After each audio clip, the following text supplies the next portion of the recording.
Talk to me nice, I get sensitive. Choice of your words to convey. Your intentions might mean the best, but it's in your approach and delivery.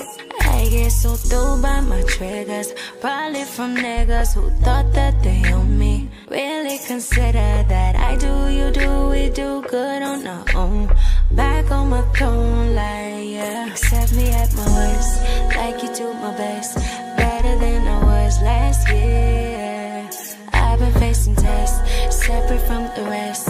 Hope you're facing all your fears. I've been going so damn hard. It's been taking all this time. Giving up ain't in my blood. It's all in the signs. It's all in the signs. All in the signs.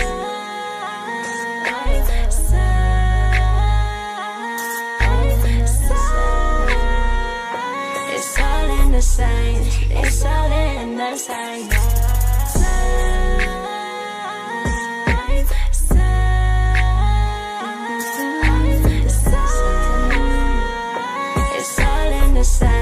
It's all in the signs. I'm so nice, everybody's type. Eyes on the clock of my demise. Don't you fall into the quicksand. It's better on the cement. Telling no story, no power in your past. Even if you're 30, gotta make it last. I do, you do, we do good on our own. Back on my throne, like yeah. Accept me at my worst, like you do my best. Better than I was last year. I've been facing tests, separate from the rest. Hope you're facing all your fears. I've been going so damn hard. It's been taking all this time. Giving up ain't in my blood. It's all in the signs. It's all in the signs. All in the signs.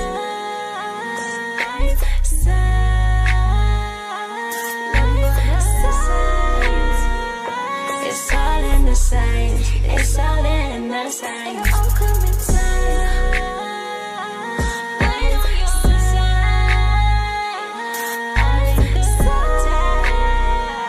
It's all in the signs. It's all in the signs.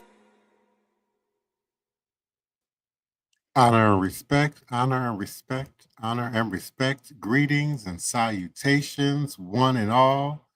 Welcome, welcome, welcome. It is another edition of Revolutionary Hoodoo, New Orleans Voodoo Secrets and Recipes.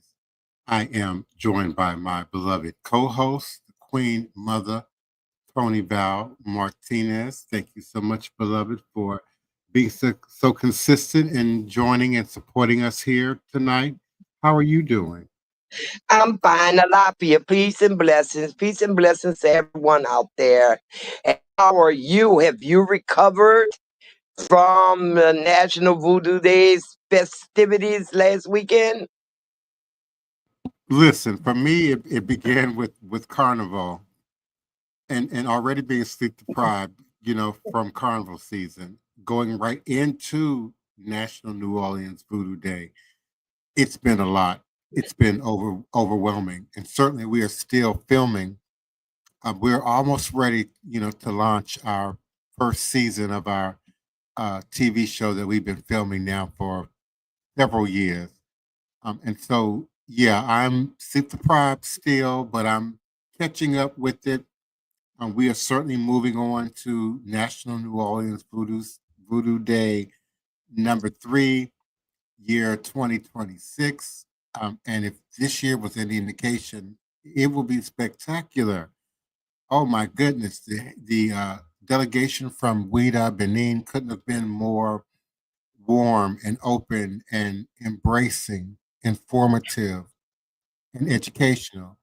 And certainly the events of our symposium and the actual events of the day, April 6th, could not have been planned or anticipated. As many of you know, it rained cats and dogs. It was supposed to have been over and done with by 8 a.m. in terms of the rain. By the time our group made it to the river to begin the procession, it was pouring rain. They got caught up in the French market, I believe, for a little while before they were able to continue on, and had to do so primarily in the pouring rain. While that's happening, myself and the Horn brothers are in Congo Square, and we're experiencing the rain and trying to figure out what to do. And certainly, we pack up before they even make it back to Congo Square, so that we could move into the healing center and actually have our ceremony without being rained on. And it turned out to be a wonderful experience, a diverse, international, I guess multinational audience and community were present in the performance as well as the witnessing, if you will, of the annual Voodoo ceremony for Voodoo Day here here in New Orleans, and it was really an opportunity to connect with our delegates and many of our culture bearers at a little bit more of an intimate level than maybe we would have been able to do with a big crowd out in the open space in Congo Square. Certainly, we missed the opportunity to bring and present that ceremony, but the Healing Center turned out to be just fine, uh, just fine, and we had a time there on many levels. Our vendors, our artisans, again, our culture bearers, and certainly our delegates from Haiti as well as from Ouida, Benin, and we're Yeah, often I was really looking forward to the outdoor event at Congo Square. And as you know, I did not go to the healing center. To me, that space was just a little too small for me to be with all the spirits I was not familiar with. I could have dealt Mhm, with them in an open space, and it mhm. was raining. So, you know me, I'm going to fight a flight. And the flight situation wasn't that good for me. So I missed it. Hopefully, by the grace of the creators, I'll be there in 2026 during regular scheduled time because there'll be no Super Bowl and we can be outside and do things the way they should be in Now, my it may eyes. very well be colder. Our target date is to mirror our sister city, Ouida, Benin, is January 10th.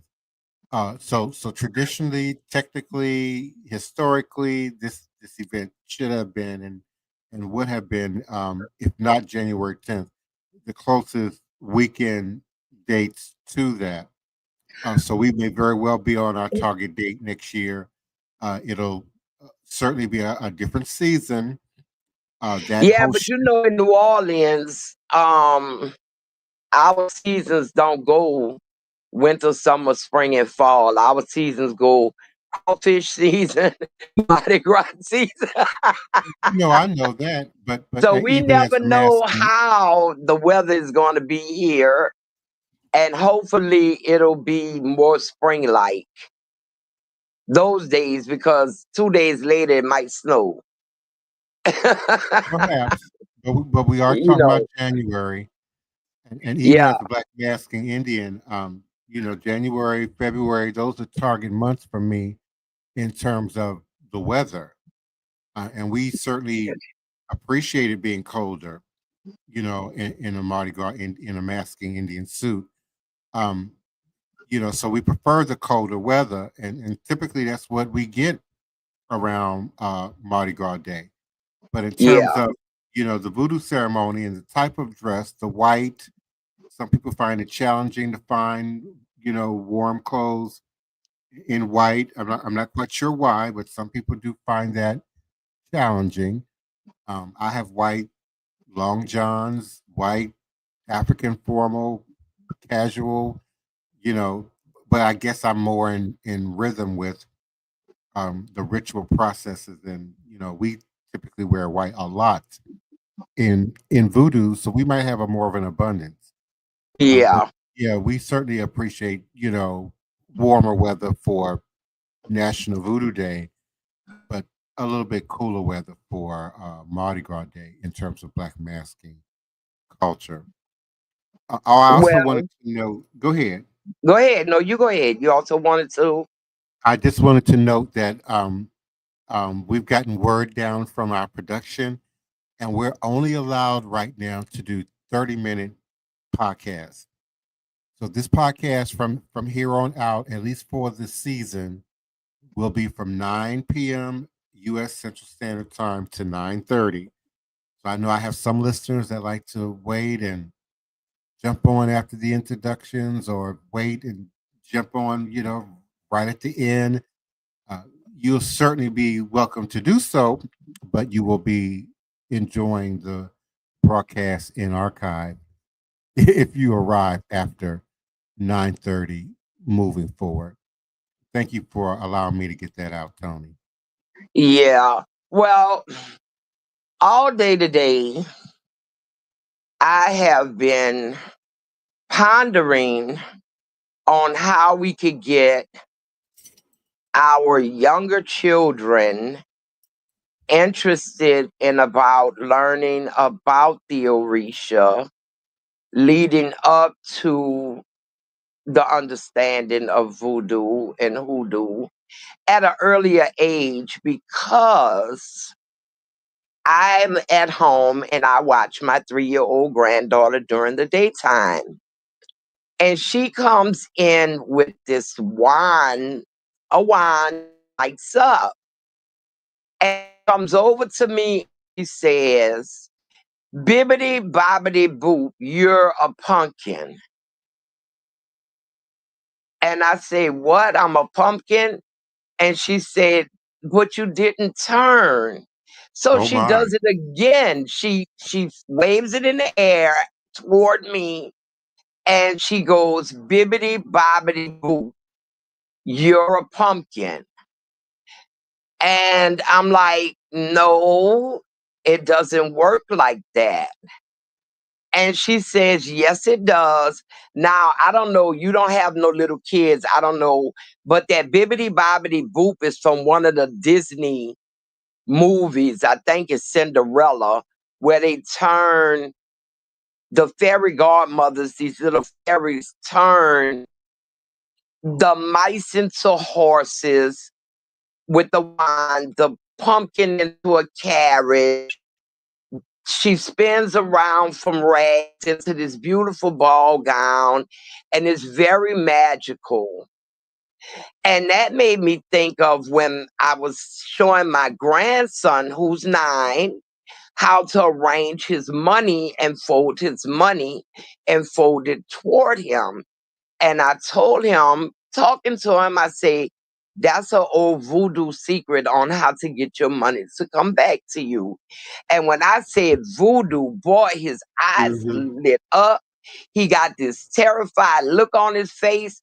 I had to touch him and hug him close to me and tell him, "No, why you look like you scared?" And he said, "You said voodoo." And I'm like, "Voodoo not a bad thing." And I had to give him a little explanation, but then it got me thinking, our kids are more exposed to what we would call witchcraft than the arts of voodoo and the healing arts of voodoo and what voodoo really is. They see it as something bad, that you do bad things with it. My 3-year-old granddaughter thinks she's going to turn me into a pumpkin by waving a wand, and they notice. And I notice how our kids are desensitized by demons and witchcraft monsters and stuff, that I think if one of them walked up to my 3-year-old granddaughter, she'd be ready to play with a troll. Yeah, and I You think that's know? by design. I think they've given up to some degree on the need for sort of the programming and proselytizing, if you will, to older people and people certainly of a mature age, because for the most part, society culture has still widely accepted sort of the Christian premise, if you will, no matter what brand it's manifesting under. So they now just focus primarily on the children, the youngest of generations, and those who are certainly going to grow into young reds and blues, young Republicans and Democrats and independents and whatnot of the future. And surprisingly, they're falling back on. They're standing firm in some of these traditions that our generation began to evolve from. Certainly the children of the 60s and the 70s, but it's surprising to me the number of millennials and younger who've now taken a much stronger foothold into Christianity, Christian thought, Catholicism, even Islam, to some degree, in terms of its anti-Black, anti-African spirituality platform. And so it's surprising to me. Yes, we do see many young people who are going a different direction, and some would even say that they're searching, they're looking for, and they're resisting other quote unquote organized systems. And this will continue to be a challenge for us because as they continue to demonize and bastardize voodoo, no matter how you spell it, but ATR, Aboriginal traditional religious systems all over the world, many are joining by favor, joining by experience, joining because it's what they see, joining because it appears to be the strong man. They're still joining, quote unquote, mainstream religion. And I those who are Googled, seeking alternatives are not always seeking leadership, mentorship, organization, even from a village mindset based on their past experience or their ancestral experiences with religion in general. And again, primarily those enslaving religions, Christianity, Judaism, and Islam. I Googled, you know, teaching young children about the Orishas, and YouTube has a lot of stuff on there for kids, teaching them about the Orisha, but it's the cartoons and stuff. I'm a big cartoon fan. I sit up there and watch cartoons all day. The South Park, the Family Guy type, and so forth. That's telling us these little secrets that we don't know, giving away the little secrets. And it's a lot of stuff, but it's not very entertaining. I guess kind of old, and technology that holds kids' attention is not Hmm. present in these. I even ran across um them talking, to little kids, and they brought up the Beyonce song when she got into her Afrocentric type album that she did, when she was calling out the names of the Orisha and the opposition she got from her fan base. They had those in the video, and people were really angry that she did that. And I'm like, what? Oh yeah, and I they mean, created all kind of theories and conspiracies about what was really going on with her, which I strongly pushed back against.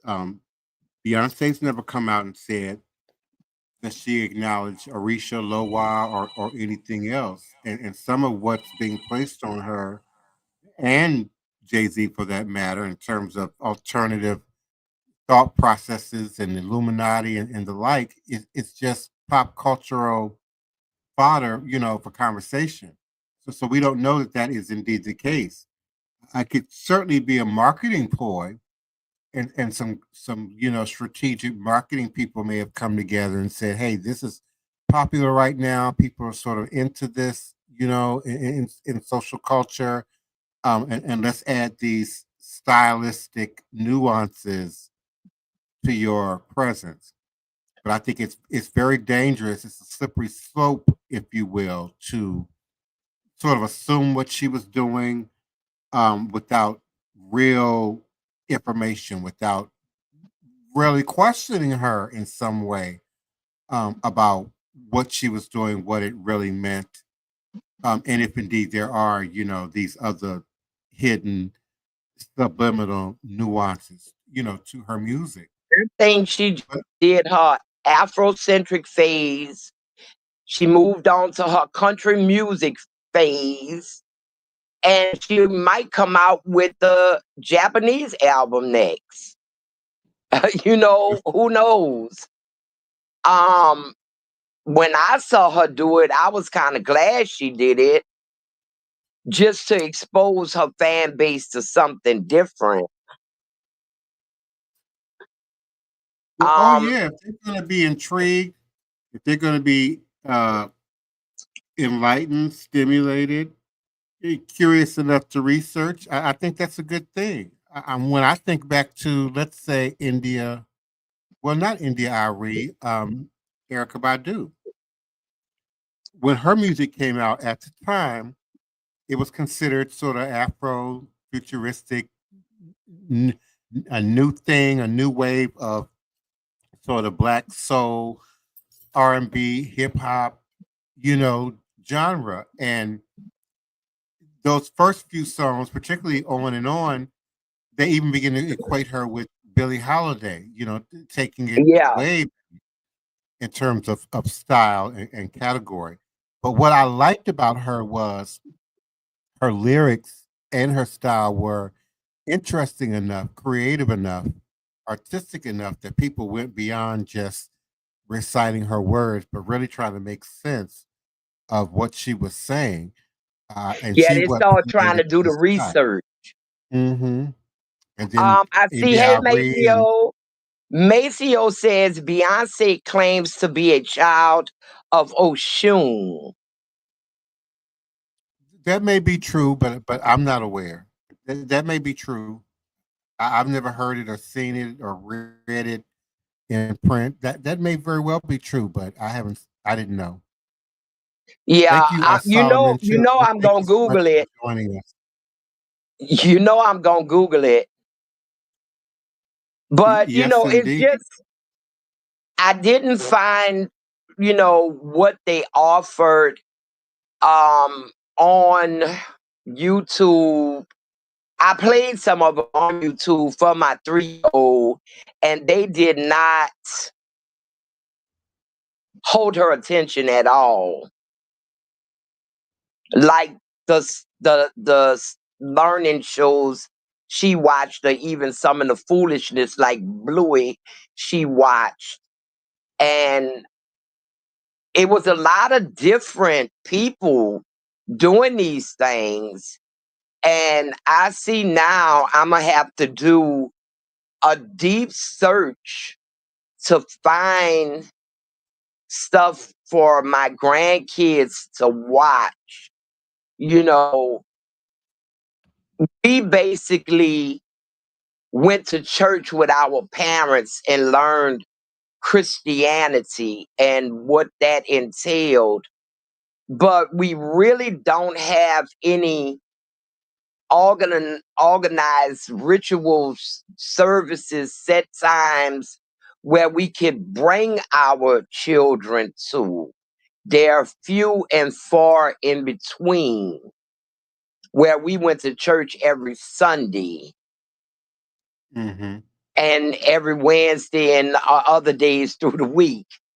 And it was kind of drilled into us. So, I think we should be trying to work, because it's going to be work, to find books and video and movies for our children to watch on a regular basis until they understand more. Well, not only that, this sort of attack on education, and particularly public education, is coming down from the Orange House. Also is going to motivate and encourage more activity again, much like the 50s, the 60s, and the 70s, when the Black Panther Party and other organizations decided that they were just going to create these services and facilitate them within the communities, even if it had to be done underground. So we're certainly going to see more of that. We kind of got a taste of that with that whole TikTok universe thing. But indeed, if TikTok is going to evaporate at some point, this then will have to be carried out on other platforms using other technology, other forms of media. But I'm actually seeing an increase, not a decrease, in terms of people wanting to learn, practice, initiate, study E5, for example, from a authentic Nago or Isheshe perspective. I'm seeing people that are now wanting to learn Haitian Creole, French, and learn the root practices and traditions of Voodoo from more than just a Louisiana perspective or a um, Haitian perspective, but indeed from a West African perspective, and then from one that I coin as Voodoo worldwide. We're seeing only growing interest there. Our symposium, as a compartment to our National New Orleans Voodoo Day, certainly reinforced that, demonstrated that from the academic level, from the presence and the voice of those young people that were there, not just of collegiate age, but even younger. Certainly from the adults and the elders, the educators, the other culture bearers who were present, who are not only a part of the uh, travel component of Voodoo Day in Weena, Benin, or the touristic component of Voodoo Day in Weena, Benin, but also the education and re-education and the practice of these traditions. We have many now who've uh, born in the U.S., studied and initiated in Haiti, studied and initiated in various locations in West Africa, and are then returning back to the U.S. But to what degree are we really seeing that, being fed back into the community? And in all fairness, to what degree is that being supported from the community in terms of being present, participating, doing the hard work sometimes when that's necessary to do so, to ensure that these ethnocultural traditions and events continue to be done within our community by members of our community, but can also be done in the public spaces where we commingle and co-join and perhaps demonstrate intersectionality with other communities. And I'm going to end this really quick because we're now supposed to only do 30-minute broadcasts. We can pick According, this up tomorrow because, yeah, we can pick it up tomorrow. I would, But and don't let me forget, these next 4 years are going to be really trying for cultural bearers across the United States, whatever that culture be that's not um in aligned with the current leaders of this country. Well, it certainly So will be a struggle for those who depended on maybe government funding, maybe some of the other larger donors and sponsors that might, have been swayed, one way or the other by what's going on politically. But at the grassroots level, and we have many economic demonstrations of this, certain aspects of the machine keep moving. People keep buying hair products. People keep buying, fast food and soft drinks. People keep buying cigarettes. People keep getting their hair did and their nails did. Certain aspects of economic keep rolling. People are still shopping, and so people find ways of moving money around. People find ways of feeding their priority or feeding their passion or feeding what's right in their face. But I think in some time people will readjust and find out that we have to continue being self-supporting and further develop means of being self-supporting. It's got to go beyond buy black. It's got to go beyond just supporting what might be available in the mom and pop in your community, particularly where the mom and pops may not even exist anymore. We have to begin to think more internationally, more globally, and use our technology to meet those ends. One of the tricks I think of the Chinese maneuver now is perhaps they can sell directly to Western buyers, by cutting out the middleman by way of all these, Tmos and TikTok Shop and other, fancy sites and platforms that they have spent time and money developing in the last 10 or 15 years that they can now ship and sell directly to your door. So we'll pick this up again on tomorrow. I certainly appreciate everyone, Solomon, Chisholm for joining us, Maceo certainly for joining us, DJ D, my godchild. We certainly appreciate you for being present with us and coming through. We invite you to continue to support, sponsor, donate, join, sign up to participate, sign up to volunteer for New Orleans National Voodoo Day 2026. We will be updating the website in coming days, but for the most part, our foundational information is up to date. You certainly can reach me by way of voodooday.org or also by way of my website at www.houseofthedivineprince.com. I certainly appreciate your time, your patience, your commitment, and your participation to this platform. Thank you again, Tony Val Martinez. Your female energy and your mother wit and your presence is certainly valued and appreciated to the platform. And I look forward to joining you again tomorrow night at 9 p.m. Central Standard Time for more revolutionary hoodoo, New Orleans voodoo secrets and recipes powered by New Orleans National Voodoo Day. All is a blessing. Ojabo. all is a blessing. Good night, everyone. Thank you for being Good night. here. See you tomorrow.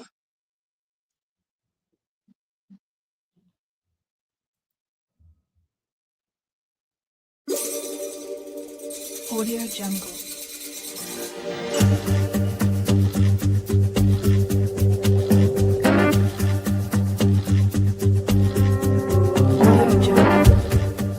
I am the Divine Prince, Ty Emmecca, Pan-African Spiritualist, Practitioner, Author, Advisor, Elagoon, Oloye, Hoodoo, Obeya, Bokur.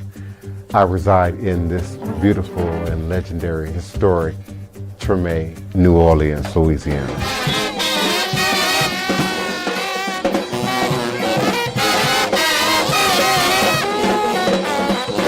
So join me as I share food, music, culture, tradition, the rhythms, and the flavor of New Orleans voodoo. Respect the voodoo.